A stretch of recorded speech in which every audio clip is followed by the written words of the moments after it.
Hi students, வணக்கம். இப்போ என்ன பார்க்க போகிறோம்? பயிற்சி 4.7ல் 8ஆம் கணக்கு பார்க்க என்ன கொடுத்துருக்காங்க. ஓர் இணைகரத்தின் உள்கோணங்கள் 90 டிகிரி எனில் அந்த இணைகரம் ஒரு சாய் சதுரமா, செவ்வகமா, சரிவகமா, பட்டமான்னு.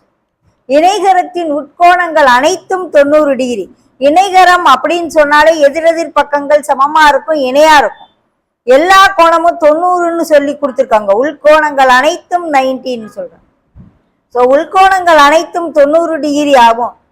எதிரெதிர் பக்கங்கள் சமமாகவும் இருந்தா அந்த படம், அந்த உருவம் என்னவா இருக்கும் அப்படின்னு சொன்னா செவ்வகமாகத்தான் இருக்கும். ஒரு இணைகரம் அப்படின்னு சொல்லும் பொழுது இணைகரத்தின் எதிரெதிர் பக்கங்கள் சமமா இருக்கும். அதே சமயத்துல கோணம் இணைகரத்துல இது ரெண்டும் குறுங்கோணமா இருக்கும், இது ரெண்டும் விரிகோணமா இருக்கும். ஆனா அவங்க என்ன கொடுத்துருக்காங்க, உள்கோணங்கள் 90 இருக்கிற பட்சத்துல அந்த உருவம் என்னவா இருக்கும் அப்படின்னு சொல்லும் பொழுது அது செவ்வகமாத்தான் இருக்கும். விடை 2. ஓகே, உள்கோணங்கள் என்ன 90, எதிரெதிர் பக்கங்கள் சமம்ங்கிறது செவ்வகத்துல தான் இருக்கு. ஓகே.